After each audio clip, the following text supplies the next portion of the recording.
Hi guys नमस्ते, this is CS Vaibhav Chitlangia and आप सबका स्वागत है लॉजिकल रीजनिंग के ये ग्रैंड फिनाले में। ग्रैंड फिनाले क्यों? बिकॉज आज का जो हमारा लेक्चर है वो लॉजिकल रीजनिंग का एकदम लास्ट लेक्चर है। लास्ट लेक्चर क्यों? ऑफ कोर्स ही बात है, लास्ट लेक्चर इसलिए है बिकॉज हम लोगों ने लॉजिकल रीजनिंग का सारा सिलेबस कंप्लीट कर लिया है। यस गाइस, कंग्रेचुलेशंस आप सबको, आप सब लॉजिकल रीजनिंग के सारे सिलेबस को कंप्लीट कर चुके हो। अगर आपने मेरा सजेशन मान के हर लेक्चर के बाद मॉड्यूल का सारे क्वेश्चन सॉल्व किया था तो आपका लॉजिकल रीजनिंग आज के लेक्चर के बाद पूरा कंप्लीट हो जाएगा, आपको टेंशन लेने की जरूरत नहीं पड़ेगी। सो ये आज का जो लेक्चर है, ये लेक्चर टेक्निकली बोला जाए तो आपके लॉजिकल रीजनिंग वाले सिलेबस का लास्ट लेक्चर होगा। इसके बाद आपको देखना ही नहीं पड़ेगा, आप आराम से घर पे बैठो, प्रैक्टिस करते जाओ। हाँ, एक चीज हम आपको लेक्चर के पहले ही बोल देंगे, आज का जो लेक्चर हम जो भी पढ़ने वाले हैं, आज जब आप इसको सॉल्व कर लोगे उसके बाद ये मत सोचना कि डायरेक्टली आप सीएससीईटी के एक दिन पहले अपने बुक्स निकालोगे एंड देन आप सॉल्व करके चल जाओगे। लॉजिकल रीजनिंग एक ऐसा सब्जेक्ट है जिसमें आपको बार बार कंटिन्यूअस प्रैक्टिस करना पड़ेगा। प्रैक्टिस जितना ज्यादा करोगे उतना ज्यादा आपका चांसेस होगा स्कोर करने का, उतना ज्यादा आपका चांसेस होगा कि आप आराम से एग्जाम क्लियर कर सको। तो प्लीज ये चीज दिमाग में रखिएगा, हमारा आज का लास्ट लेक्चर इस महीने में है कि कल से आपको लेक्चर देखने बैठना नहीं है यूट्यूब में, बट जो आप 1 घंटा लॉजिकल रीजनिंग के लेक्चर के लिए देते हो, I will request you all to please use that in solving questions. आपको लॉजिकल रीजनिंग के प्रैक्टिस क्वेश्चंस कहां से सॉल्व करने के लिए मिलेंगे? पहला, मेरे यहाँ पे आपके नोट्स में जितने क्वेश्चंस दिए गए वो सॉल्व करो। देन आपके मॉड्यूल के जितने क्वेश्चंस दिए गए वो सॉल्व करो। उसके बाद अगर आपके पास कोई भी बुक है लॉजिकल रीजनिंग का तो उससे आप रिलेटेड क्वेश्चन सॉल्व कर सकते हो। रिलेटेड क्वेश्चंस मतलब क्या? रिलेटेड क्वेश्चंस मतलब वो क्वेश्चंस जो हमारे टॉपिक में same number same level of difficulty पे आता है। सी, आपको हम ये बात पहले भी बता चुके हैं कि लॉजिकल रीजनिंग के जो हम लोग टॉपिक्स पढ़े हैं उनका डिफिकल्टी लेवल बहुत डिफरेंट तरह तरह का होता है, राइट? बहुत डिफरेंट टाइप से क्वेश्चन से पूछे जा सकते हैं, बट हमारे सिलेबस में बहुत ही लिमिटेड टाइप्स ऑफ क्वेश्चन दिए गए हैं। तो हम कहीं भी कभी भी बाहर के पेपर से बाहर के बुक से कुछ भी प्रैक्टिस करेंगे, हमें पागल जैसे अंधा बन के सारे क्वेश्चन सॉल्व नहीं करना है। हमें केवल वही क्वेश्चन सॉल्व करना है जिस टाइप के क्वेश्चंस को सॉल्व करना हमने सीखा है, जिस टाइप के क्वेश्चंस को आपने मॉड्यूल में सॉल्व किया है। अगर कोई भी क्वेश्चन आपको लगता है कि हम लोग ने कभी सॉल्व नहीं किया है, ऐसा प्रोसेस बताया नहीं गया है, समझ जाइएगा वो आपके सिलेबस के बाहर का है। समझ आया? तो थर्ड, आप कोई भी रैंडम बुक उठा के कर सकते हो सॉल्व।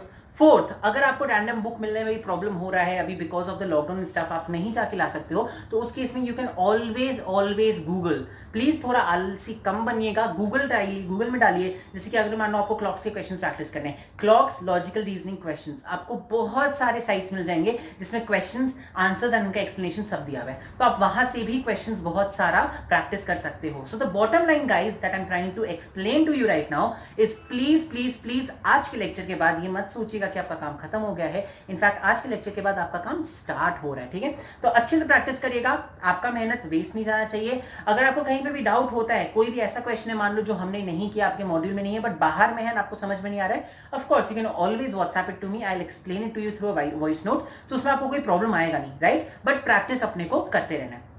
तो इसी उम्मीद के साथ कि आज के लेक्चर के बाद आप प्रैक्टिस अपना कायम रखोगे, अच्छे से पढ़ाई करते रहोगे, let's start of with today's lecture, ठीक है? आज का जो ग्रैंड फिनाले लेक्चर है ऑफ लॉजिकल रीजनिंग, वो मेरा फेवरेट टॉपिक के ऊपर है एंड दैट इज व्हाई हम उसको एकदम लास्ट में रखे थे, ठीक है? मेरे को इस टॉपिक को ग्रैंड फिनाले बोल के लाना था एंड दैट इज व्हाई ये टॉपिक हम लास्ट में रखे थे। मेरे को कुछ बच्चों ने मैसेज करके ये भी पूछा कि सर आप सीटिंग अरेंजमेंट कब पढ़ाने वाले हो, राइट? एंड उनको मैंने बोला था ये सीटिंग अरेंजमेंट आएगा, टेंशन मत लो, आएगा। नाउ प्रॉब्लम क्या है, अगर आपने, मेरे को पता नहीं है जिसने भी मेरे से पूछा कि सीटिंग अरेंजमेंट कब पढ़ा रहे हो, उसने जाना कहां कि सीटिंग अरेंजमेंट कहां दिया गया, बिकॉज ऑनेस्टली आपके मॉड्यूल में अगर आप खोल के देखो तो सीटिंग अरेंजमेंट वाला एक भी टॉपिक नहीं है। There is no topic called seating arrangement, but seating arrangement आपको पढ़ना है तो कहां पढ़ना होगा? आप लोग अगर अपना मॉड्यूल खोल के देखो तो वहां पे एक चैप्टर है जिसका नाम है analytical reasoning, right? Now analytical reasoning में आपको सीटिंग अरेंजमेंट वाले क्वेश्चंस पढ़ने हैं। एनालिटिकल रीजनिंग क्या होता है? एनालिटिकल रीजनिंग मतलब आपको कुछ सेंटेंसेस दिए जाएंगे जिसको आपको एनालाइज करना है, जिसको आपको लॉजिक लगा के प्रॉपर्ली एनालाइज करना है एंड देन उससे आपको अपना आंसर फाइंड आउट करना है, ठीक है? आज का जो हमारा टॉपिक है वो इसी पे बेस्ड है। आज का हमारा जो टॉपिक है वो एनालिटिकल रीजनिंग पे ही बेस्ड है। अच्छा सर, अगर एनालिटिकल रीजनिंग मतलब सीटिंग अरेंजमेंट ही होता है तो फिर हम लोग एनालिटिकल रीजनिंग में सीटिंग अरेंजमेंट नाम से क्यों नहीं पढ़ रहे? ये चीज समझिएगा guys, analytical reasoning does not mean only sitting arrangement. Analytical reasoning means a lot of different types of questions which also include sitting arrangement. ठीक है। तो एनालिटिकल रीजनिंग में आप सीटिंग अरेंजमेंट के क्वेश्चंस तो देखोगे ही देखोगे, उसके अलावा भी कुछ एक दो टाइप के क्वेश्चंस और देखोगे, ठीक है। ऑल इन ऑल अगर देखा जाए तो ये आपका ऐसा टॉपिक एक है जिसमें आपको कुछ भी थ्योरी नहीं पढ़ना है, ये टॉपिक में आपको कुछ भी फॉर्मूले नहीं पढ़ने, ये टॉपिक में आपको कुछ भी तरीके का ट्रिक नहीं पढ़ना है। ये टॉपिक में एक ही ट्रिक होता है, जो सेंटेंस दिया गया है वो सेंटेंस को एकदम गीता, कुरान, बाइबल मान के चलो, ठीक है। आपको अपना दिमाग लगाना ही नहीं है। एनालिटिकल रीजनिंग के क्वेश्चंस को सॉल्व करते वक्त आप थोड़ा सा भी अजम्पशंस नहीं करोगे, ठीक है। आप खुद से अज्यूम एकदम नहीं करोगे कि अच्छा ये नहीं दिया है इसका मतलब ये होगा, कुछ भी नहीं। जब तक वो ब्लैक एंड व्हाइट में नहीं लिखा रहे आपके क्वेश्चन में, तब तक आप उसको अज्यूम नहीं करोगे, ठीक है। आज हम लोग कुछ 4-5 एनालिटिकल रीजनिंग के क्वेश्चन सॉल्व करेंगे, तो आपको एक तरीका समझ में आ जाएगा, आपको एक आइडिया लग जाएगा कि हम जो बोल रहे हैं वो क्या बोल रहे हैं एंड हम कैसे इसको सॉल्व करते हैं, ठीक है। याद रखिएगा गाइस, एनालिटिकल रीजनिंग के जो क्वेश्चंस होते हैं वो बहुत बहुत बहुत इंटरेस्टिंग क्वेश्चंस होते हैं, सीटिंग अरेंजमेंट इसी में इंक्लूडेड होता है। आपको ये सॉल्व करने के लिए बस सेंटेंसेस को पढ़ना है एंड एक पर्टिकुलर फॉर्मेट होता है उसमें डालना है, आपका आंसर तुरंत पे तुरंत आ जाएगा, ठीक है। तो अगर आप सब रेडी हो तो बढ़े अपने आज के क्वेश्चंस की तरफ। बढ़िया। नाउ देखिए, हम लोग पहला क्वेश्चन जो है ये देखेंगे। नाउ एनालिटिकल रीजनिंग का बेस्ट बात क्या होता है पता है गाइस, अगर आप एनालिटिकल रीजनिंग के डायरेक्शंस को पढ़ो एंड उसको आप अगर अच्छे से फिगर आउट कर लो कि क्या आंसर होगा, तो आपको एक बार में 3-4 क्वेश्चंस उसी से सॉल्व हो जाएंगे। एनालिटिकल रीजनिंग में बहुत रेयरली ऐसा होता है कि आपको एक सेट ऑफ फैक्ट्स में केवल एक ही क्वेश्चन दिया गया है। जनरली क्या होता है, एक सेट ऑफ फैक्ट्स दे देते हैं एंड उसके पीछे 3-4 क्वेश्चंस देते हैं। तो अगर आप उस सेट ऑफ फैक्ट्स को ढंग से पढ़ोगे, ढंग से एनालाइज करोगे, तो आपके 3-4 पॉइंट्स आपको आराम से मिल जाएंगे, ठीक है। सो एकदम हम लोग मस्त आराम से पढ़ेंगे टॉपिक, एकदम टेंशन नहीं लेंगे, ठीक है। आज तक हम लोगों ने 19 टॉपिक्स पढ़ लिया है लॉजिकल रीजनिंग का। ये 19 टॉपिक्स अब हमारे दिमाग को लॉजिकल बना चुका है, हमारे दिमाग को अब किस तरीके से लॉजिक यूज करना है ये सिखा चुका है। एंड एनालिटिकल रीजनिंग में आपको केवल वही करना होता है, आपको इसके अलावा कुछ करना ही नहीं होता, आपको केवल अपना लॉजिक यूज करना है। तो चलिए, इतने दिन के मेहनत को अब हम लोग फाइनली उसका रिजल्ट देखते हैं, ठीक है। आइए नाउ हम लोग सबसे पहले ये एग्जाम्पल से स्टार्ट करेंगे, ठीक है। एग्जाम्पल, खैर एग्जाम्पल तो क्या ही बोलो इसको, ये भी एक क्वेश्चन जैसे ही है। ये I think mostly I have taken from your book, ठीक है। ये शायद हम आपके मॉड्यूल से उठाए हैं, आई am not sure, but what ever, it's very easy and very nice question, so let's do it, ठीक है। नाउ कैसे सॉल्व करना ये समझिएगा। चलिए गाइस, तो अब एक बात आप समझिएगा, लॉजिकल रीजनिंग का, एनालिटिकल रीजनिंग वाले पार्ट का जब भी आप क्वेश्चन सॉल्व करोगे, हमेशा कोशिश करिए कि आपके पास एक ब्लैंक पेज टाइप का कुछ रहे, ठीक है। क्यों बोल रहे हैं ब्लैंक पेज टाइप का कुछ रखने के लिए, बिकॉज यहां पे आपको प्रॉपर एक लंबा जगह चाहिए होता है, एक बड़ा जगह चाहिए होता है टू सॉल्व द क्वेश्चन। अगर आप छोटे से जगह में इसको फिट करने का कोशिश करोगे ना, बहुत चांसेस है कि आप गड़बड़ कर दो, ठीक है। तो हम लोग एक टेबल बनाएंगे, एक प्रॉपर टेबल बनाएंगे, कोई भी डायग्राम, जो भी अरेंजमेंट बनाएंगे उसके लिए हमारे पास जगह अच्छा खासा होना चाहिए, ठीक है।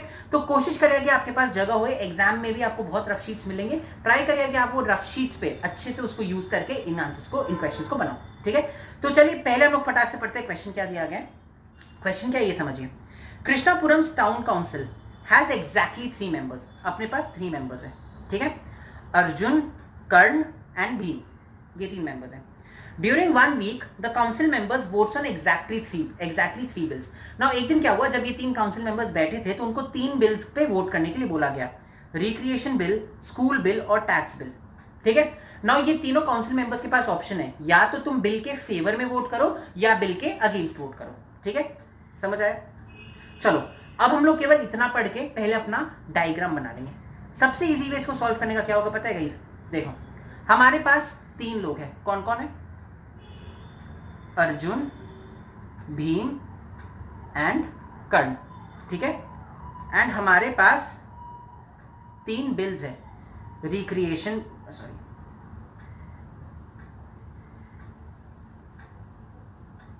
देखो हमारे पास 3 लोग हैं, अर्जुन, कर्ण और भीम, और हमारे पास 3 तरह के बिल्स है, रिक्रिएशन बिल, टैक्स बिल और एक और कौन सा बिल था, जल्दी बताओ जल्दी बताओ जल्दी बताओ, स्कूल बिल, ठीक है। नाउ हमें पता है कि अर्जुन, कर्ण और भीम, इन तीनों ने या तो किसी बिल के फेवर में वोट किया है या किसी बिल के अगेंस्ट में वोट किया है। फेवर में जहां वोट किया वहां हम लोग टिक मार देंगे, अगेंस्ट में जहां वोट किया हम लोग क्रॉस मारेंगे, ठीक है। अब हमें कैसे पता चलेगा किसने किसके फेवर में वोट किया और किसके अगेंस्ट वोट किया, ठीक है। तो आइए हम लोग आगे के सेंटेंसेस पढ़ते हैं। Each member of the council votes for at least 1 bill and against at least one bill. मतलब सारे काउंसिल मेंबर्स ने तीनों काउंसिल मेंबर्स ने तीनों बिल्स के लिए वोट किया है। सब ने एटलीस्ट एक बिल के लिए यस बोला है और एक बिल के लिए नो बोला है, एटलीस्ट ना। हो सकता है किसी ने 2 बिल के लिए यस बोल दिया, हो सकता है किसी ने 2 बिल के लिए नो बोल दिया, बट एटलीस्ट एक बिल के लिए आपने यस बोला है और एक बिल के लिए आपने नो बोला है, मिनिमम। समझ आया? चलिए, नाउ ये कौन सा बिल है वो तो हमें पता नहीं, हम लोग नेक्स्ट पढ़ेंगे। Exactly 2 members of the council vote for the recreation bill. Recreation bill के लिए एग्जैक्टली 2 लोग वोट करते हैं, 2 लोग में टिक लगता है। अब यहां पे हमको पता है रिक्रिएशन बिल ये है, राइट? ये वाला कॉलम है रिक्रिएशन बिल का। यहां पे 2 मेंबर्स ने दिया, या तो अर्जुन ने या कर्ण ने ना या भीम ने, इनमें से किसी 2 मेंबर्स ने यहां पे यस बोला है, हमें 2 के आगे टिक लगाना है। बट वो कौन से 2 मेंबर्स है वो नहीं बताया अभी तक, तो अभी आप लोग एज्यूम नहीं करेंगे, हम लोग बस इतना लिख देंगे रिक्रिएशनल बिल में 2 लोगों ने टिक किया है, ठीक है? यहां पे लिख दिया ये चीज। और हम लोग ने सिंस ये वाले पॉइंट को अच्छे से अपने डायग्राम में डाल दिया, वहां पे टिक लगा दो। Next, exactly 1 member of the council votes for the tax bill. आओ, टैक्स बिल के लिए एक ही इंसान ने वोट किया है। कौन सा इंसान है हमें पता नहीं, बट एक इंसान ने वोट किया है, तो अब हम टैक्स बिल के ऊपर भी 1 टिक लगा दिए और ये वाला पॉइंट भी कंप्लीट हो गया। Next, Arjun votes for the recreation bill and against the school bill. तो अर्जुन, ये अर्जुन है, ये रिक्रिएशन बिल के लिए वोट करता है एंड स्कूल बिल के अगेंस्ट वोट करता है। समझ आया? चल next, Karan votes against recreational bill. Karan ने रिक्रिएशनल बिल के अगेंस्ट वोट किया है, ठीक है? अभी अपने कुछ नहीं करेंगे, अभी बस जो सेंटेंसेस दिया गया उसको भरते जाओ, ठीक है? Bhim votes against the tax bill. Bhim ने टैक्स बिल के अगेंस्ट वोट किया है। समझ आया आपको? ठीक है? नाउ एक चीज समझिए, यहां पे पहला चीज अगर हम देखें तो हमें क्या समझ में आ रहा है? पहला चीज हमें यह समझ में आ रहा है कि रिक्रिएशन बिल में 2 लोगों ने यस बोला था, ठीक है? नाउ एक तो अर्जुन हो गया, कर्ण ने नो बोल दिया, मतलब भीम ने रिक्रिएशन बिल के लिए यस बोला था। समझ आया? तो ये हमारा हो गया, ये वाला पॉइंट हो गया। टैक्स बिल के लिए किसी एक इंसान ने यस बोला था। अब या तो वो अर्जुन भी हो सकता है या वो कर्ण भी हो सकता है, हमें पता नहीं किसने यस बोला था, तो हम कुछ अज्यूम नहीं करेंगे, ठीक है? एंड स्कूल बिल में भी ये 2 पॉइंट में यस या नो दोनों हो सकता है, तो अभी हम अज्यूम नहीं करेंगे। समझ में आया? चलिए एक बार वापस से देख लेते हैं कि हमने सारे पॉइंट्स को इनकलकेट कर लिया, आपने इम्बाइब कर लिया अपने डायग्राम में। First, exactly 2 members of the bill vote for, अच्छा ये बाकी है अभी, फर्स्ट वाला। Exactly 2 members of the council vote for recreation bill.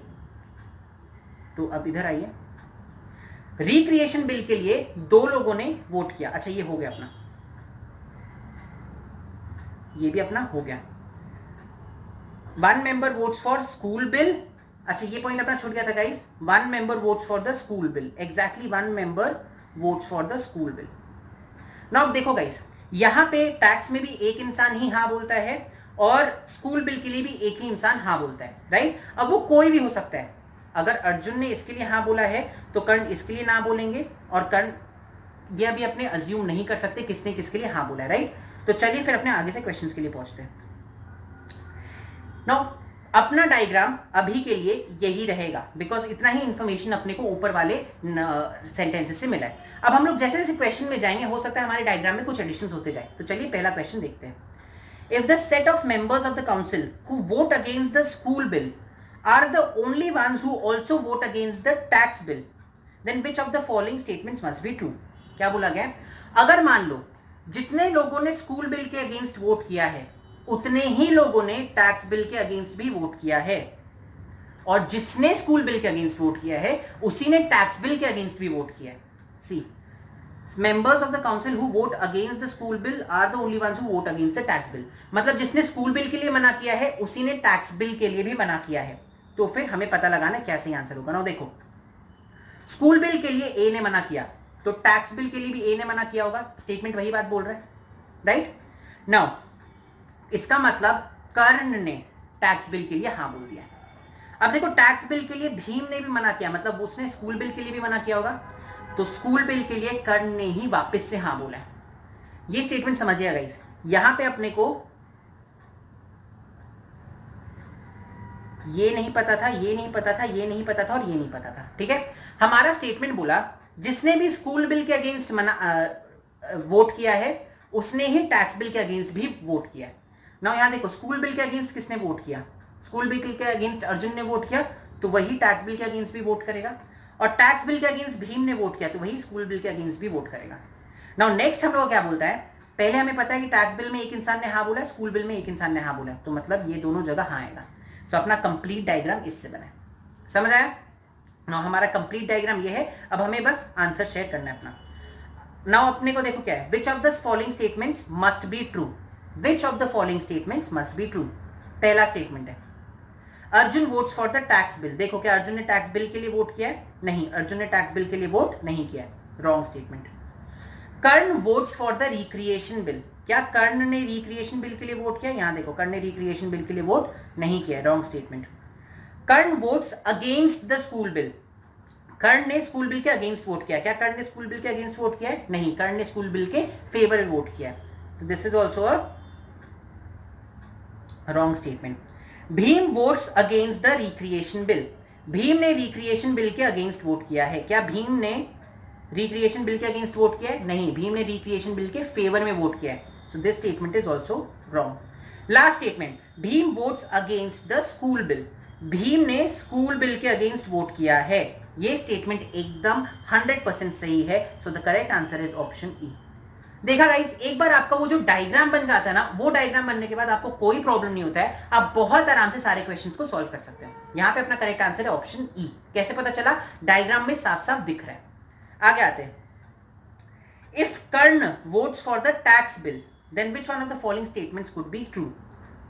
Karan ने अगर टैक्स बिल के लिए वोट किया है तो बाकी स्टेटमेंट में कौन सा स्टेटमेंट ट्रू है। First, Arjun and Karna each vote for exactly one bill, मतलब अर्जुन एंड कर्ण ने दोनों ने एक एक बिल के लिए वोट किया है। देखो अर्जुन ने तो एक ही बिल के लिए वोट किया है, बट कर्ण ने दो बिल के लिए वोट किया है, यहां एंड यहां, hence wrong statement.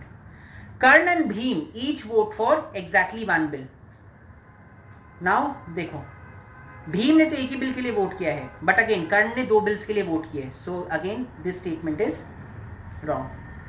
Arjun votes exactly for two bills, क्या अर्जुन ने दो बिल के लिए वोट किया है, नहीं अर्जुन ने केवल एक ही बिल के फेवर में वोट किया है, hence this statement is also wrong. Karna votes for recreation bill, क्या कर्ण ने रिक्रिएशन बिल के फेवर में वोट किया है, नहीं कर्ण ने रिक्रिएशन बिल के अगेंस्ट वोट किया है, so this statement is also wrong. Bhim votes against the recreation bill, Bhim ने रिक्रिएशन बिल के अगेंस्ट वोट किया है,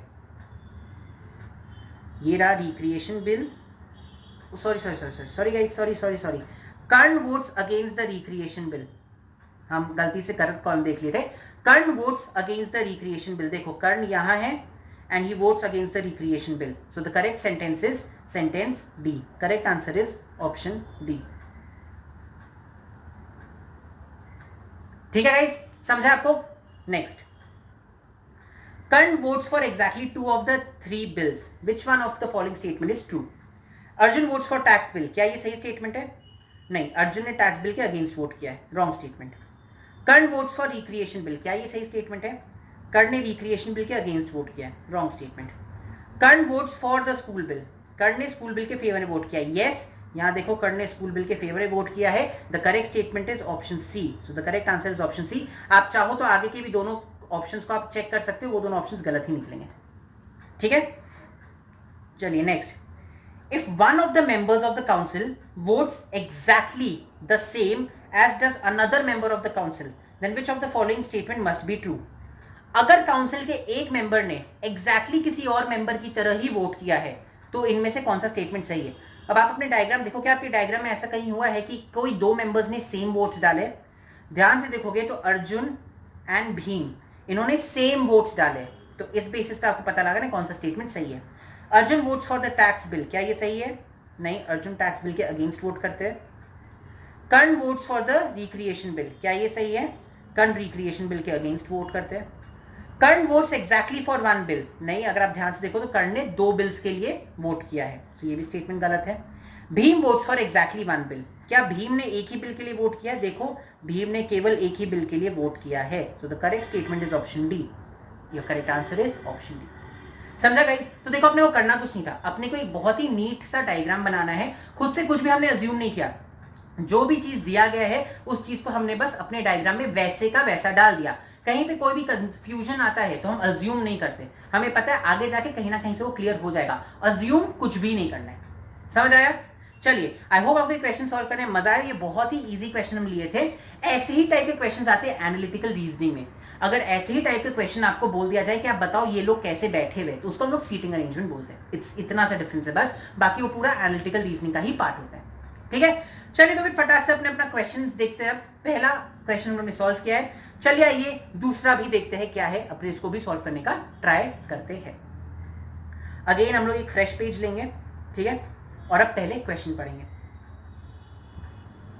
A famous retail electronic showroom chain has 6 new mobile phones. Mobile phones है TVWXYZ, 6 नए mobile phones है। Each equipped with at least one of the following options.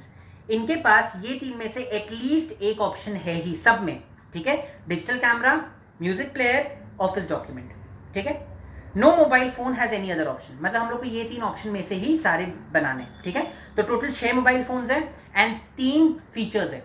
आपको पता लगाना है कौन से मोबाइल फोन के पास कौन सा फीचर है। फिलहाल हमें बस एक ही बात पता है, तीनों के पास एटलीस्ट एक फीचर तो होगा ही होगा, ठीक है। तो पहले अपने क्या बनाएंगे, पहले अपने इसका टेबल बनाएंगे। टेबल कैसे बनेगा,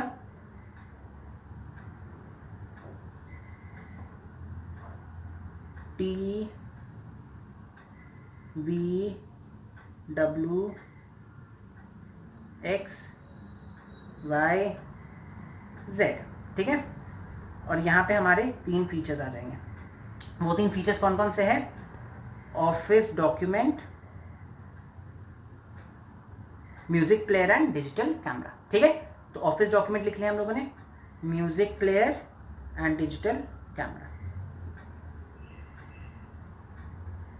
ठीक है। सेम चीज वापस फॉलो करेंगे, जहां पे वो जिस फोन में वो फीचर है उसके आगे टिक लगा देंगे, जहां फीचर नहीं है वहां पे क्रॉस लगा देंगे, ठीक है। आइए तो देखते हैं अपने अपना statements. V features both digital camera and office document viewer. तो वी के पास digital camera and office document viewer दोनों है। तो वी के पास digital camera and office document viewer दोनों है, समझ आ गया। चलिए, W has a digital camera and music player. W के पास डिजिटल कैमरा है एंड म्यूजिक प्लेयर है, समझ में आ गया। देखिए गाइस, ये वाले क्वेश्चन में एक चीज ध्यान दीजिएगा, ये नहीं बोला गया है कि ऐसा कोई भी फोन नहीं हो सकता जिसके पास तीनों फीचर्स हो। वैसे भी फोन हो सकते हैं जिनके पास तीनों फीचर्स हो, तो आप अपने से अज्यूम नहीं करोगे कि म्यूजिक प्लेयर है और डिजिटल कैमरा तो डॉक्यूमेंट रीडर नहीं होगा, ये आप अज्यूम नहीं कर सकते, ठीक है। यहाँ पे एक बात बोला गया कि सारे फोन्स के पास एटलीस्ट एक फीचर तो होगा ही होगा, ठीक है। चलिए आगे बढ़ते हैं। W and Y have no options in common, ठीक है।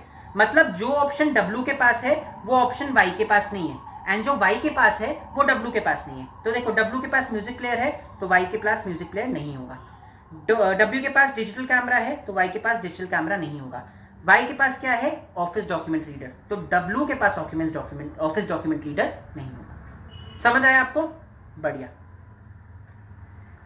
चलिए next, X has more options as compare to W। X के पास W से ज्यादा ऑप्शंस है।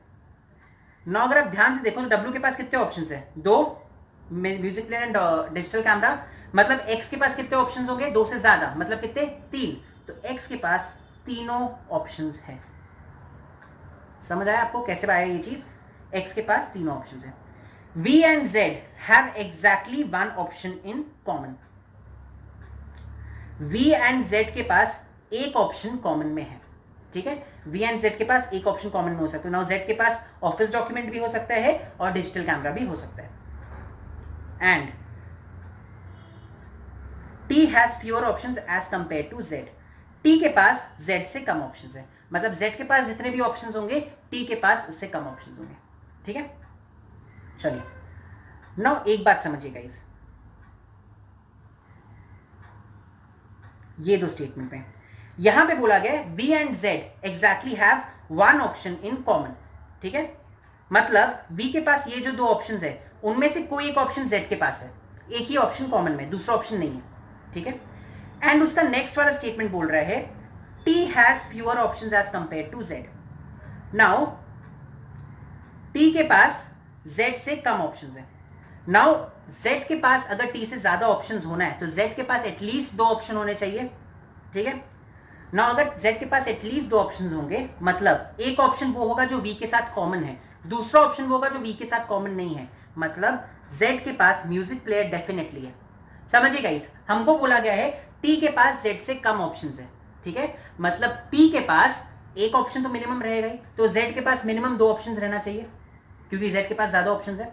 नाउ Z के पास जो दो ऑप्शंस है उसमें से एक ऑप्शन V के साथ कॉमन है, या तो ऑफिस डॉक्यूमेंट है या डिजिटल कैमरा है, बट दूसरा ऑप्शन वी के पास नहीं होना चाहिए, तो मतलब म्यूजिक प्लेयर जेड के पास है और वी के पास नहीं है, ठीक है, एंड बाकी इनमें से कुछ भी हो सकता है। नाउ इससे ज्यादा हम कुछ अज्यूम नहीं कर सकते, ठीक है, इससे ज्यादा हम कुछ भी अज्यूम नहीं कर सकते। हमें इतना पता है टी के पास एक ही फीचर रहने वाला है और जेड के पास मिनिमम, जेड के पास एक से ज्यादा फीचर रहेगा, यह हमें पता है, ठीक है।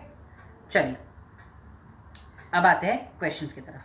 गाइस ये समझा आपको, ये डायग्राम आपको समझा अच्छे से, जो जो जैसे जैसे स्टेप वाइज दिया गया हम लोग ने वैसे वैसे ही अपने डायग्राम में पुट किया है। अगर आपको अभी भी थोड़ा सा कंफ्यूजन है प्लीज पॉज करके वीडियो को रिवाइंड करिए, वापस से देखिए, आपको फिर से समझ में आ जाएगा। जैसे जैसे वर्ड बाय वर्ड हम लोग ने पढ़ा है वैसे वैसे यहाँ पे डाला है। आपको बस ये Z एंड T और V वाला समझना होगा, जो लास्ट 2 पॉइंट्स है। लास्ट 2 पॉइंट्स ये बात बोलता है कि लास्ट 2 पॉइंट्स आने के पहले हमारा डायग्राम ऐसा था, यहां पे बोला गया कि T के पास Z से कम ऑप्शंस है, बट हर मोबाइल के पास एटलीस्ट एक ऑप्शन है। तो मान लो T के पास एक ऑप्शन रहेगा, तो इसका मतलब Z के पास मिनिमम दो ऑप्शन होना चाहिए, राइट। नाउ एक पॉइंट हमें ये बोल रहा था कि Z के पास और V के पास एक ही ऑप्शन कॉमन में है। नाउ V के पास ऑफिस डॉक्यूमेंट भी है, Z के और डिजिटल कैमरा भी है, मतलब ये दोनों में से Z के पास एक ऑप्शन रहेगा, लेकिन Z के पास तो हमने अभी पता लगा ना दो ऑप्शंस तो है ही है। सो दूसरा ऑप्शन क्या है? दूसरा ऑप्शन म्यूजिक प्लेयर रहेगा ही रहेगा, एंड ये म्यूजिक प्लेयर V में नहीं रहेगा। समझ आया आपको? चलिए अब फटाक से क्वेश्चंस देखते हैं। For exactly how many of the 6 mobile phones is it possible to determine exactly which option each one has? ठीक है। Now 6 जो मोबाइल फोन्स हैं उनमें से आपने किन किन का कंप्लीट पता लगा लिया है? क्वेश्चन ये पूछ रहा है। जितना इंफॉर्मेशन दिया गया उस इंफॉर्मेशन में से आप लोगों ने ये 6 मोबाइल फोन में से कंप्लीट इंफॉर्मेशन कितने फोन्स का निकाला है? आप देखो V का तीनों कॉलम्स फिल है, W का तीनों कॉलम्स फिल्ड है, X का भी फिल्ड है, Y का भी फिल्ड है, बट Z का ये और T का इन तीनों में से कौन सा हमें नहीं पता। सो the correct option is 4, V, W, X and Y। So 4 is the correct option. Question समझा आपको? क्वेश्चन पूछ रहा है एग्जैक्टली कितने मोबाइल फोन्स का आपको एग्जैक्ट फीचर्स पता चल गया है, तो हमें 4 मोबाइल फोन्स का पूरा फीचर्स पता चल गया, ठीक है। Next, which one of the following must be false? इनमें से कौन सा एक जरूर गलत होना चाहिए? Exactly 5 mobile phones feature a music player. Music player exactly 5 mobile phones के पास होंगे। नाउ देखो, Z के पास है, X के पास है, W के पास है, मैक्स टू मैक्स अगर T के पास होगा भी मान लो तो भी 4 ही मोबाइल फोन्स के पास हो सकता है, 5 के पास तो नहीं हो सकता। Hence the option A is wrong. Correct option is option A. आपको फॉल्स ऑप्शन खोजना था, तो पहले ऑप्शन हमारा गलत निकल गया, तो हम आगे चेक ही नहीं करेंगे। आगे वाले सारे चेक करोगे आप तो आपको सही आंसर्स ही मिलेंगे, ठीक है।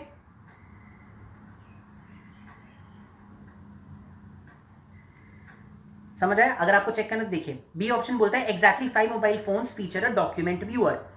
हमें पता है डॉक्यूमेंट व्यूअर 3 के पास तो है ही, हो सकता है Z के पास भी हो और T के पास भी हो सकता है, राइट। अगर ऐसा हो जाए तो 5 के पास हो गई होगा, मतलब ये स्टेटमेंट सही हो सकता है।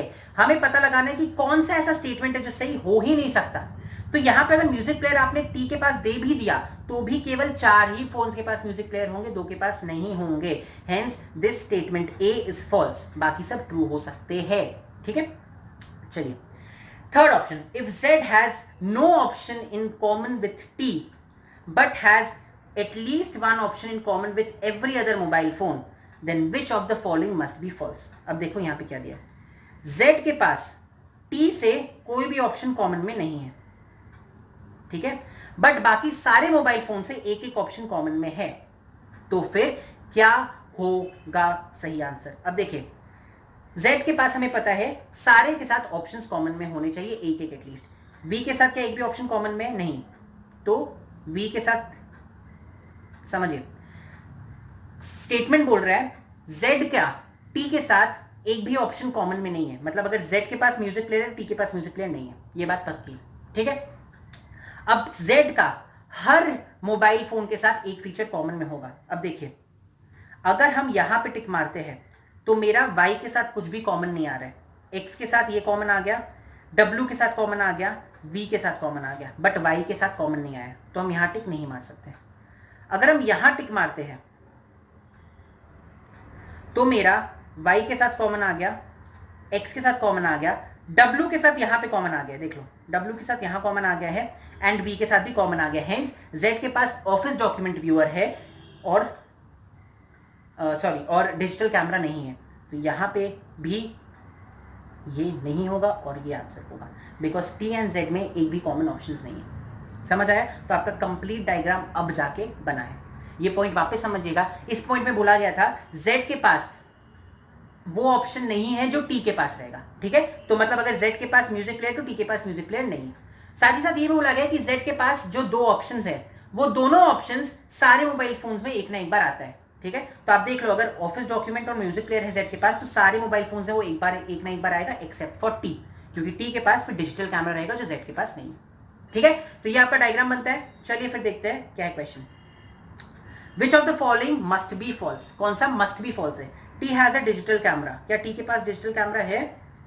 यस, टी के पास डिजिटल कैमरा है, दिस ऑप्शन इज करेक्ट, तो ये अपना ऑप्शन नहीं हो सकता। Z has a document viewer. Z के पास डॉक्यूमेंट व्यूअर है। जेड के पास डॉक्यूमेंट व्यूअर है क्या? हाँ है, तो ये ऑप्शन भी सही है, ये भी फॉल्स नहीं है। Exactly 4 of the 6 mobile phones have digital camera. 4 mobile phones के पास डिजिटल कैमरा होना चाहिए। देखो 1 2 3 4, 4 मोबाइल फोन्स के पास डिजिटल कैमरा है, तो ये ऑप्शन भी सही है, ये भी गलत नहीं है। Exactly 4 of the 6 mobile phones have document viewer. Exactly 4 के पास डॉक्यूमेंट व्यूअर होने चाहिए। देखो 1 2 3 4, ये ऑप्शन भी एकदम सही है, ये ऑप्शन भी फॉल्स नहीं है। Exactly 4 of the 6 mobile phones have music player. क्या म्यूजिक प्लेयर 4 के पास है? अगर आप ध्यान से देखो तो 1 2 3, म्यूजिक प्लेयर केवल 3 फोन्स के पास है, 4 के पास नहीं है। हेंस ये वाला जो स्टेटमेंट हो गया ये फॉल्स हो गया। सो the correct option is option E. आपको पता लगाना था कौन सा फॉल्स स्टेटमेंट है, ठीक है? And last one, suppose no two mobile phones have the same options as one another, then which will be in that case of the following could be true except, मतलब आपको खोजना इसमें से कौन सा फॉल्स है, ठीक है? Exactly 3 of the 6 mobile phones have digital camera. क्या डिजिटल कैमरा केवल 3 फोन्स के पास है? नहीं, डिजिटल कैमरा 4 फोन्स के पास है। सो ये वाला ऑप्शन अपना गलत है, this is a false option, hence the correct answer is option A. आपको यहाँ पे फॉल्स बताना था। Each of the cases following except बाकी सारे स्टेटमेंट्स ट्रू है, कौन सा स्टेटमेंट फॉल्स है? ऑप्शन ए फॉल्स है, बिकॉज हमारे पास 4 मोबाइल्स में डिजिटल कैमरा है, 3 में नहीं है। देख लो 4 मोबाइल में डिजिटल कैमरा है, 3 में नहीं है, hence this option was wrong and आपने उसको सिलेक्ट करके उसको आंसर बनाया। समझ आया? तो गाइज आपको अभी समझ में आया होगा कैसे करते हैं ये। हम लोग को कुछ नहीं करना है, हम लोग को स्टेटमेंट जैसे जैसे दिया जा रहा है वैसे वैसे ही डालना है, खुद से अज्यूम करके कुछ भी नहीं डालना है, ठीक है? खुद से आप कुछ भी अज्यूम नहीं करोगे, जो स्टेटमेंट आपको जैसे दिया जा रहा है वो स्टेटमेंट आप वैसे का वैसे ही लिखोगे। समझ आया आपको? चलिए तो आगे बढ़ते हैं अपने नेक्स्ट क्वेश्चन की तरफ। MNOPQ and R belonging to the field of marketing, HR, finance, operations, IT and IB are sitting across a circular table. एक गोल टेबल में लोग बैठे हैं, ठीक है? For a meeting such that each expert is sitting against opposite another expert, ठीक है? और सारे एक्सपर्ट एक एक फील्ड में बिलोंग करते हैं। तो ये देखो, ये सर्कुलर सिटिंग अरेंजमेंट का क्वेश्चन है, ठीक है? हमें पता है ये लोग सब एक सर्कल में बैठे हुए हैं, ठीक है? ये तो इसके ऑपोजिट ये, यहां पे जो रहेगा उसके ऑपोजिट ये रहेगा, और यहां पे जो रहेगा उसके ऑपोजिट ये रहेगा, ठीक है? अब यहां पे हमें सर्कल में कौन कहां बैठा है वो पता नहीं, हम खुद से अज्यूम भी नहीं कर सकते, लेकिन हमें पता है कौन कौन से लोग हैं, तो लोगों का नाम हम यहां से खोजेंगे। MNOPQR, MNOPQR, ये आप बस यहां पे लिखोगे साइड में, सो दैट आपको आगे जाके इजी पड़े। एंड आप इनका फील्ड, इन सबका जो फील्ड होता है वो भी यहीं पे लिखोगे। फील्ड क्या है? Marketing, HR, finance, operations, IT and IB। Marketing, HR, finance, operations, IT and IB। समझ आया? अब हमें इनको इसमें बैठाना है as per the given statements. Now यहाँ पे थोड़ा सा ट्रिकी हो जाता है, बिकॉज जो बच्चे इसको प्रैक्टिस नहीं करते वो तुरंत तुरंत सब डालने लग जाता है। आप इतना इजीली इसको सॉल्व नहीं कर सकते, इसका एक तरीका होता है। चलिए देखते हैं वो तरीका क्या है। थर्ड, पहला point, the marketing expert is third to the right of the IB expert. ठीक है, तो आईबी एक्सपर्ट के राइट साइड में थर्ड पोजीशन पे मार्केटिंग एक्सपर्ट है। ठीक है, ना हमें कहीं ना कहीं कुछ तो स्टार्टिंग पॉइंट लेना पड़ेगा। ठीक है, तो मान लो यहां पे हम आईबी एक्सपर्ट को बैठा दिए, अब वो फाइनली यहां बैठ चुका है, उसके राइट साइड जाना है हमें, तो ये इसका राइट साइड हुआ, वहां पे थर्ड पोजीशन में मार्केटिंग एक्सपर्ट बैठा है, तो first position, second position, third position, तो यहां पे मार्केटिंग एक्सपर्ट बैठा है, ये हमें पता चल गया। तो हमने मार्केटिंग एक्सपर्ट को बैठा दिया, ये कैंसिल हो गया, और आईबी एक्सपर्ट को बैठा दिया, ये कैंसिल हो गया। समझ आया? आपको एक ना एक स्टार्टिंग पॉइंट तो लेना ही पड़ता है। सी कभी भी सर्कुलर सिटिंग अरेंजमेंट आएगा, आप स्टार्टिंग पॉइंट कहीं पे भी ले सकते हो, उसके बाद आपको सब चीज उसी के अकॉर्डिंग करना पड़ेगा। ठीक है, तो आईबी एक्सपर्ट के थर्ड राइट पे मार्केटिंग एक्सपर्ट बैठता है। ठीक है, ये हम लोग को पता चल गया। आइए, this is correct. Next, P is not an expert in either finance or IT and is sitting opposite R who is the operations expert. ठीक है, नाउ हमें नहीं पता पी यहां बैठा है, यहां बैठा है, यहां बैठा है, यहां बैठा है, तो हम खुद से अज्यूम भी नहीं करेंगे। हमें क्या पता है, P is sitting opposite R, R operations का एक्सपर्ट है। ठीक है, और पी फाइनेंस एंड आईटी, इन दोनों में से किसी का भी एक्सपर्ट नहीं है, तो पी फाइनेंस का एक्सपर्ट नहीं है और आईटी का एक्सपर्ट नहीं है। ठीक है, इसके अलावा देखो अब एक चीज गाइस, पी फाइनेंस का एक्सपर्ट नहीं है, आईटी का एक्सपर्ट नहीं है, ऑपरेशंस का एक्सपर्ट आर है, तो वो ऑपरेशंस का भी एक्सपर्ट नहीं हो सकता।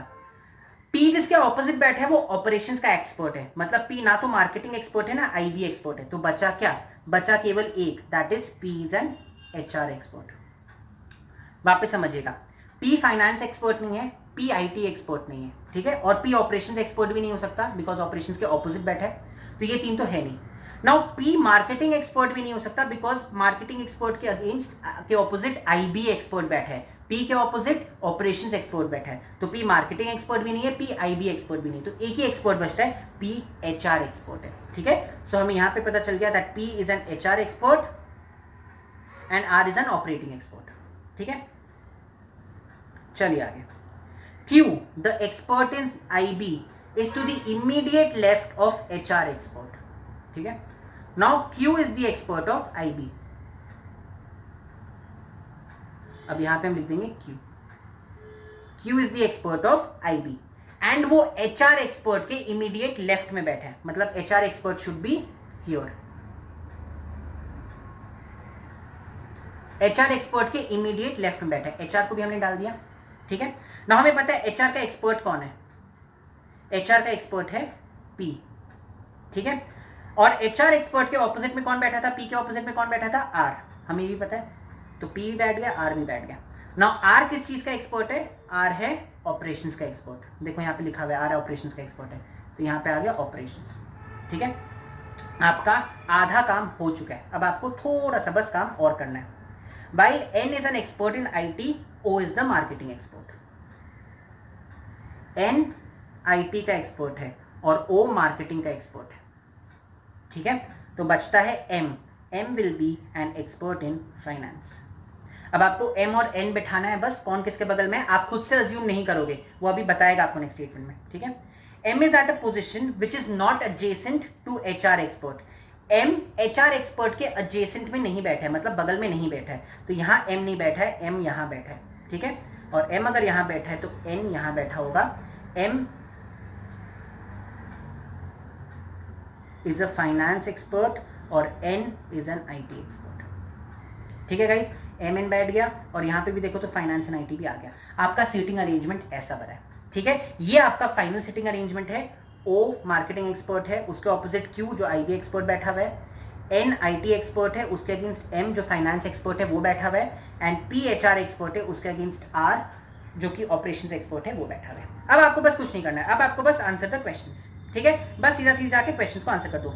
Marketing expert is sitting between experts from which areas. Marketing expert कौन से एक्सपर्ट एरियाज के पीछे बैठे हैं। नाउ मार्केटिंग इधर है, इसके बगल में कौन सा है, IT एंड ऑपरेशंस।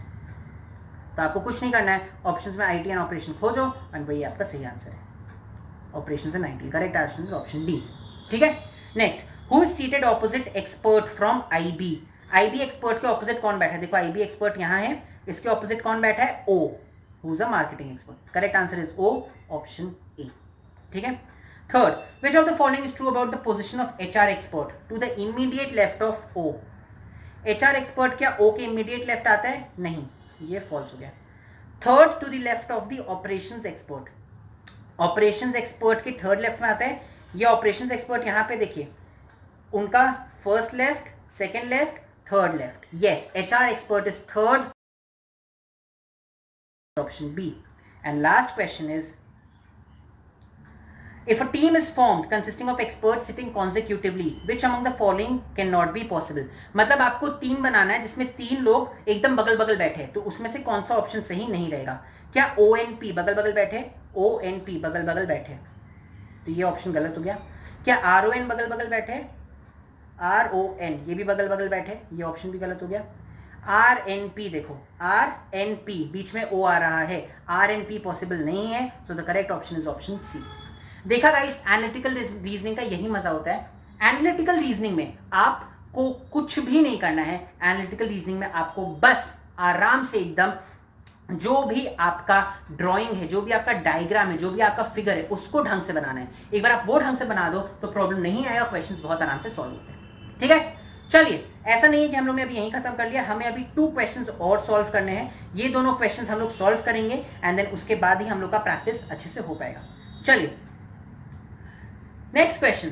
ठीक है, हम आपको रिक्वेस्ट करते हैं प्लीज वीडियो को एक बार यहीं पॉज करिए एंड इस क्वेश्चन को खुद से ट्राई करिए सॉल्व करने का। आपको समझ में आ जाएगा आपका एनालिटिकल रीजनिंग को टैकल करना आया है कि नहीं। ठीक है, चलिएगा, फटाक से ट्राई करिए, फिर वील ट्राई टुगेदर। अब हमें पता है ये होता है लेफ्ट हैंड और ये होता है राइट हैंड। आपका लेफ्ट हाथ जहां पे वो लेफ्ट हैंड होगा, आपका राइट हैंड जहां पे वो राइट हैंड होगा। ठीक है, अब फटाक से अपने देखते कैसे होगा। There are exactly 2 books between science and Sanskrit, but Sanskrit book is not at the either ends. मतलब संस्कृत यहाँ पे भी नहीं है और संस्कृत यहाँ पे भी नहीं है, और साइंस और संस्कृत के बीच में 2 का जगह। ठीक है, The history book is to the immediate right of the maths book. तो अगर हिस्ट्री बुक यहाँ पे है तो मैथ बुक उसके immediate history book is to the immediate right of the maths book. तो अगर मैथ्स बुक यहाँ पे है तो हिस्ट्री बुक उसके एकदम राइट में। ठीक है, third, counting from the left end of the arrangement, English book is at the third position. तो first, second, third, English book यहां आया and second to the right of the science book. Science book के second right में है English book, तो इसके second left में science book आएगा, फर्स्ट एंड सेकेंड। यहां पे आया साइंस बुक, तो देखो साइंस बुक के इमीडिएट सेकेंड राइट में आ गया English book. Now science and Sanskrit book के बीच में 2 बुक्स का गैप है, तो 1, 2, यहां पे आ जाएगा संस्कृत बुक। हमें पता है मैथ्स एंड हिस्ट्री बगल बगल में, सो मैथ्स यहां आएगा, हिस्ट्री यहां आएगा, एंड बचा बीच का गैप जहां पे आप लिख दोगे हिंदी। सो आपका अरेंजमेंट ऐसा है। बहुत ही इजी सा क्वेश्चन था, बहुत ही सिंपल सा क्वेश्चन था। लेफ्ट राइट का कॉन्सेप्ट हमें पता है from letter series, alphabet series, वो सबसे पता है, सो हमें यहाँ पे प्रॉब्लम नहीं आना चाहिए था। चलिए देखते हैं क्वेश्चंस क्या क्या है, उसका आंसर कैसे सॉल्व होता है। पहला क्वेश्चन है, counting from the right end of the arrangement, which book is to the immediate left of the third book from the right. Right से थर्ड बुक कौन सा हुआ? संस्कृत। उसका इमीडिएट लेफ्ट कौन सा है? English. So the correct answer is English. I know यहाँ पे इंग्लिश ऑप्शन नहीं है, करेक्ट ऑप्शन इज इंग्लिश। ठीक है, चलिए आते हैं नेक्स्ट की तरफ। How many books are there between maths and Sanskrit books. Maths book यहां है, संस्कृत बुक यहां है, बीच में कितने बुक्स हैं उनके? 0। So the correct option is option D, 0। Which are the 2 books at extreme ends. Extreme ends में कौन कौन से बुक्स है? History and science. तो correct answer is science and history, option A. And last is which book is to the immediate left of the maths book. Maths book के immediate left कौन सा book है? Sanskrit book. So the correct answer is Sanskrit, option C. समझ आया? बहुत ही easy सा question था, हमको नहीं लगता है आपको इसमें ज्यादा प्रॉब्लम आना चाहिए। आप प्लीज एक चीज बस याद रखना है, कुछ भी इमेजिन या अज्यूम नहीं करना अपने को। चलिए फटाक से एक और क्वेश्चन देख लेते हैं अपने, ये आई थिंक आपका लास्ट क्वेश्चन होगा, तो फटाक से इसको देखते हैं, खत्म करते हैं। चलिए गाइस, ये क्वेश्चन समझ में आया तो अपने फटाक से पढ़ते हैं आज के लास्ट क्वेश्चन की तरफ। बहुत ही इंटरेस्टिंग सा क्वेश्चन, लेकिन बहुत ही इजी क्वेश्चन है, देखते हैं। ये भी सीटिंग अरेंजमेंट ही है, ठीक है। वैभव, विकास, चिराग, मुस्कान and Harish were 5 students who were seated in a row to make a mock test. Each person belong to different subject of CSCT फ्रॉम LR, BE, BC, CA and LA. Further conditions are as follows. तो चलो अपने यहां देख लेते पहले. 5 लोग हैं, विकास, वैभव, चिराग, हरीश, मुस्कान, एंड 5 सब्जेक्ट है. Business communication, business environment, legal aptitude, logical reasoning and current affairs. ठीक है, अब हमें इन्हें बैठाना है साथ साथ. चलिए देखते क्या क्या दिया गया. Chirag's branch is business communication and is not seated at either ends. तो हमें पता चल गया कि चिराग भाई का जो अपना ब्रांच है वो बिजनेस कम्युनिकेशन है और वो कोई भी एंड में नहीं बैठे हैं. ठीक है, चलो. Person with CA specialization is second to the left of Muskan. यहाँ पे कुछ टाइपिंग मिस्टेक है तो जो भी हम चेक करेक्ट करें उसको आप कर लीजिएगा. पर्सन विद CA स्पेशलाइजेशन मतलब करंट अफेयर्स का जो स्पेशलाइजेशन है वो मुस्कान के सेकंड लेफ्ट में बैठा है. तो करंट अफेयर्स अगर यहाँ पे है तो यहाँ गैप होगा और यहाँ पे मुस्कान है. ठीक है, चलिए. तो हमारा ये फर्स्ट पॉइंट है जो हमें ख्याल रखना है, ये सेकंड पॉइंट है जो हमें ख्याल रखना है. Third point, Vikas branch is neither BE nor LR. तो विकास भाई जो हमारे हैं वो ना तो BE पढ़ाएंगे ना ही LR पढ़ाएंगे. ठीक है, next point, Harish is at the extreme right of the management. तो हमारे जो हरीश सर है, हरीश भाई है, वो एक्सट्रीम राइट में, उनका हमने डाल दिया. ये राइट हैंड है, ये लेफ्ट हैंड है, ये आपको सबका पता है. चलिए, ये हो गया. Person with B specialization is at the middle position. B specialization जिनका भी है वो बीच में है. ठीक है, तो B को भी हमने बैठा दिया. CA is to the immediate left of Vikas. तो जो CA जो भी है वो विकास जी के इमीडिएट लेफ्ट में. ठीक है,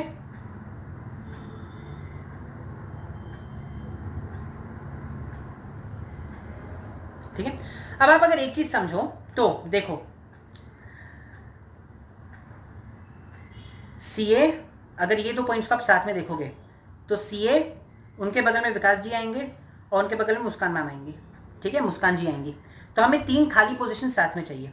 अब 3 खाली पोजीशन या तो आप ये 3 पोजीशन को ले सकते हो या आप ये 3 पोजीशन को ले सकते हो ना. अगर आपने ये 3 पोजीशन को लिया है तो चिराग जी के लिए एकदम कॉर्नर वाला एंड बच जाएगा जो पॉसिबल है नहीं. तो हमें हेंस ये फर्स्ट 3 पोजीशंस में ही इन तीनों को बैठाना होगा. ठीक है, तो यहाँ पे हम कैसे बैठाएंगे, देखिए सिंपल सा है. CA यहाँ बैठेगा, ठीक है, विकास जी यहाँ बैठेंगे, मुस्कान जी यहाँ बैठेंगी. ठीक है ना. हमें पता है चिराग जी का क्या है अपना क्या बोलते हैं सब्जेक्ट, उनका सब्जेक्ट है BC. यहाँ पे BC नहीं है मतलब BC यहाँ आएगा और यहाँ चिराग जी बैठेंगे, मतलब यहाँ पे वैभव जो बैठ रहा है.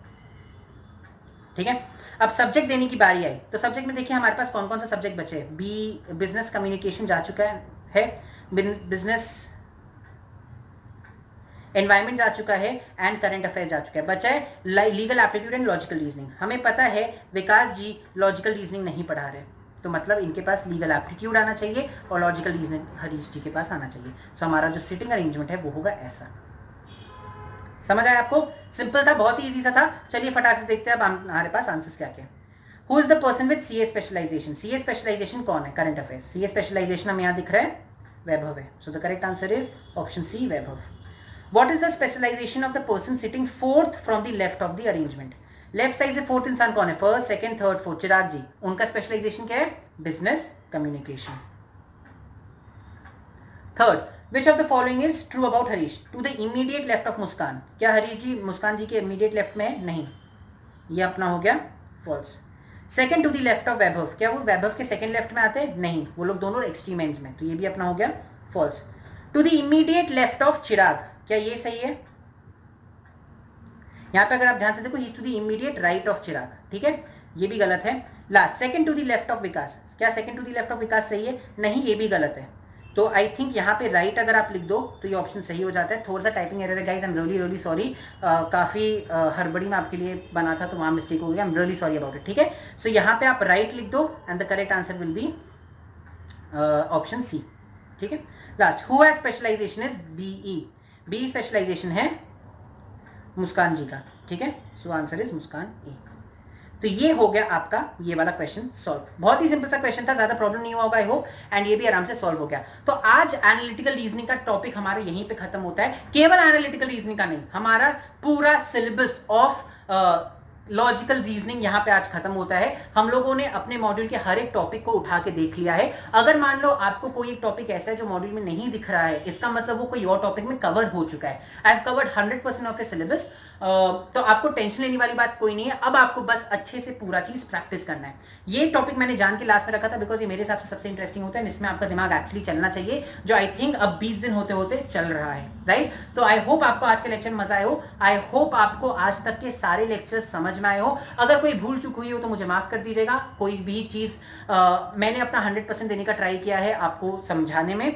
अगर आपको अभी भी कोई भी टॉपिक नहीं समझ में आता, you can always come to me, you can always message me on WhatsApp, I will reply to you. आप फोटो खींच के मेरे को बस भेज दिया करो, बोल दो सर ये समझ में नहीं आया, ठीक है। हम वॉइस नोट से आपको बहुत अच्छे से समझा देंगे, आप उसका टेंशन मत लो। लॉजिकल रीजनिंग आपका कवर कराना गारंटी मेरी है। आपको बस अपना डिटर्मिनेशन, डेडिकेशन एंड हार्डवर्क रखना है। उसके अलावा बाकी जितना हेल्प चाहिए I will be there for you. Please keep on practicing. Please keep on practicing as many questions as you can because at the end of the day that will only help you out. ठीक है, तो इसी उम्मीद के साथ कि आप अपने मेहनत को वेस्ट नहीं जाने दोगे, आप अच्छे से प्रैक्टिस करोगे, अब हम आपसे लेते हैं विदा। आप प्लीज अच्छे से प्रैक्टिस करते रहिए, घर पे रहिए, हेल्दी खाइए, बाहर मत निकलिए और जितना पढ़ सकते हो उतना पढ़ो बिकॉज अभी हमारा टाइम है पढ़ने का, राइट। तो on this note I think I and today's lecture. It was amazing teaching you guys and मेरे को बहुत बहुत बहुत मजा आया आपको ये पढ़ाने के लिए। अब जल्दी से आप ये पूरा CACET कंप्लीट करो, पास हो, एग्जीक्यूटिव में आओ, एग्जीक्यूटिव मेरे अमेजिंग टीचर्स के साथ पढ़ो एंड प्रोफेशनल में आओ। I will be waiting for you. Unfortunately I don't take executive level but I do teach the professional level जिसमें I will be waiting for you guys, ठीक है। तो फटाक से सब चीज आप अच्छे से पास करो and I will hope to see you next year जब आप अपना एग्जीक्यूटिव क्लियर करके आ जाओगे प्रोफेशनल में। तो तब तक के लिए हमारे साथ यही खत्म होता है। Yes, I will not be your teacher for executive or for the next few days, but that does not mean कि you can't come to me. आपको अगर कहीं पे भी कोई भी चीज में हेल्प चाहिए और आपको लगता है कि शायद वैभव सर इसमें अपना ओपिनियन दे सकते हैं, please feel free to come forward. आप व्हाट्सएप में कभी मेरे को मैसेज करो, I will be available for you guys. कोई भी लाइफ में कष्ट हो, I will try to help you guys. So please do not hesitate in contacting me. I am not just your teacher, I am here to help you out, become a good human being and a good professional as well. So if any problem in that front, you can always come and talk to me. So yes, that was about it from this side. This is CS Vaibhav Chitlangia signing off from CSCET lectures. I hope आपके lecture में मजा आया और आप सब समझ गए हो। आपसे मिलेंगे हम प्रोफेशनल प्रोग्राम में, तब तक के लिए अच्छे से पढ़ते रहिए, हंसते रहिए एंड खुश रहिए। धन्यवाद।